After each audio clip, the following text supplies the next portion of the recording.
O livro do profeta Malaquias. Ele viveu cerca de 100 anos após o retorno dos israelitas do exílio na Babilônia, e sua mensagem era direcionada ao povo que estava vivendo em Jerusalém há algum tempo. O templo já havia sido reconstruído, mas as coisas não estavam indo bem. Lembre-se das histórias em Esdras e Neemias. Quando os israelitas retornaram do exílio, suas esperanças estavam bem altas. Eles iriam retornar e reconstruir suas vidas, o templo, todas as grandes promessas dos profetas se concretizariam, o Messias iria vir e estabelecer o reino de Deus sobre um Israel unificado e sobre todas as nações, e iria trazer justiça e paz para todos. Mas não é isso que acontece. Os israelitas que repovoaram a cidade provaram ser tão infiéis a Deus quanto seus ancestrais, o que resultou em pobreza e injustiça. Então, em Malaquias, nós descobrimos como essa geração se tornou corrupta. O livro é estruturado com uma série de debates. A maioria das sessões começa com Deus dizendo alguma coisa, uma reivindicação ou acusação, e então Israel vai discordar ou questionar a declaração de Deus. E por fim, Deus vai responder e oferecer a última palavra. Isso acontece 6 vezes. Nas primeiras 3 discussões, Deus expõe a corrupção de Israel, e nas 3 últimas discussões, Deus confronta essa corrupção.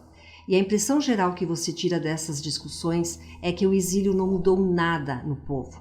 Os seus corações estão mais duros do que nunca. A primeira discussão começa quando Deus diz que ainda ama seu povo da aliança, apesar das suas falhas, e Israel contesta rudemente e diz: "Como você nos mostrou qualquer amor?" E Deus os lembra de como graciosamente escolheu a família de Jacó, seu ancestral, para transmitir as promessas da aliança de Deus, ao invés de Esaú, seu irmão, e da família que veio dele, que eventualmente chegou à ruína. Lembre-se das histórias de Gênesis e do livro de Obadias.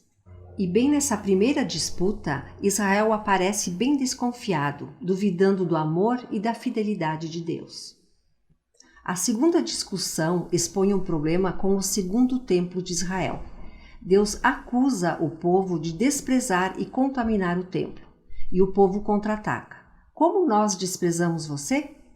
E então Deus responde focando no povo, como eles vergonhosamente trazem ofertas falhas de animais doentes e desonrosos, que mostram que eles não valorizam e honram o seu Deus. Mas não é só o povo, são os sacerdotes também que comandam o templo. Eles não apenas toleram, mas participam dessas formas corrompidas de adoração. Do início ao fim, o povo de Deus provou ser infiel. E na terceira discussão, Deus acusa os homens de Israel de traição contra ele e suas esposas. O que é claro, eles negam. E Deus expõe a combinação tóxica de idolatria e divórcio que está acontecendo. Você tem homens israelitas casando com mulheres não israelitas e adotando a adoração dos deuses delas dentro das suas casas. Lembre-se da história de Neemias 13. Então Malaquias conecta isso a uma onda de homens se divorciando das suas esposas por razões ridículas.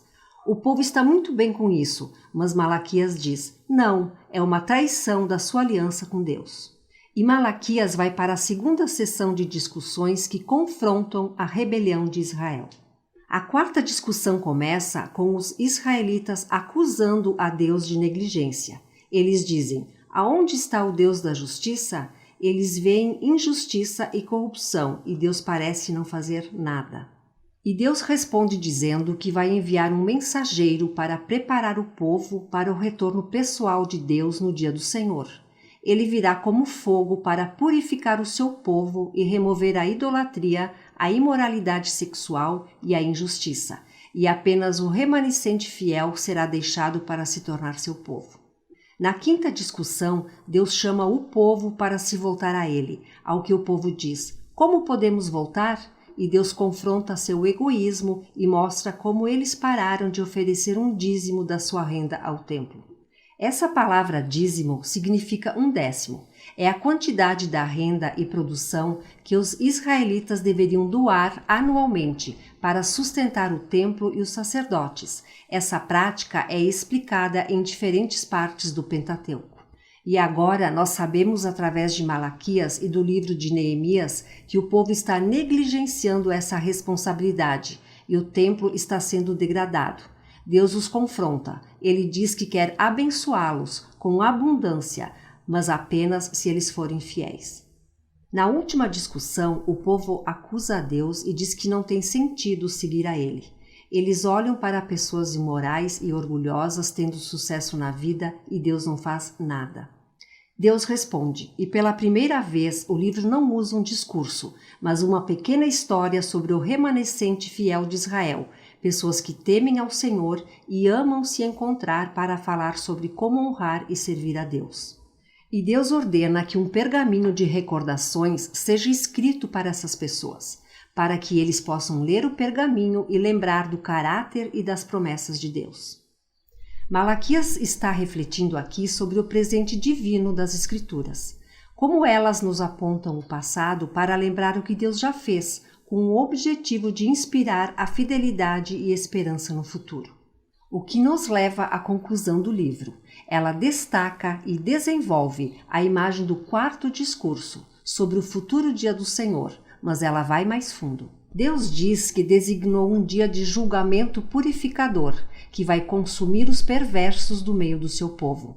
Mas o que a conclusão acrescenta é o futuro do remanescente fiel, porque para eles o dia do Senhor não é uma ameaça, mas um motivo de alegria. Será como o levantar do sol nascente, que traz cura, vida e esperança no futuro. E aqui as discussões de Malaquias chegam ao fim, mas ainda há um pouquinho para ver no livro. Os últimos 3 versos não fazem parte das discussões e, na verdade, funcionam como um apêndice de conclusão, concluindo não apenas Malaquias, mas toda a coleção do Pentateuco e dos profetas. Primeiro, o leitor é chamado a lembrar da lei da Torá do meu servo Moisés. Isso remete à história e às leis da aliança que você encontra nos primeiros 5 livros da Bíblia. E então ouvimos um resumo dos livros dos profetas. Eu enviarei o profeta Elias antes do dia do Senhor. Ele vai restaurar os corações do povo de Deus. Essa conclusão resume o Pentateuco e os profetas, como uma história unificada que aponta para o futuro. Israel foi redimido por Deus e depois o traiu com rebelião e corações duros, quebrando as leis da Torá. Mas as Escrituras antecipam um dia futuro, quando Deus vai enviar um novo profeta, um Moisés, um novo Elias, que vai restaurar o povo de Deus e curar seus corações duros. Lembre-se de todas as promessas em Deuteronômio, Jeremias e Ezequiel.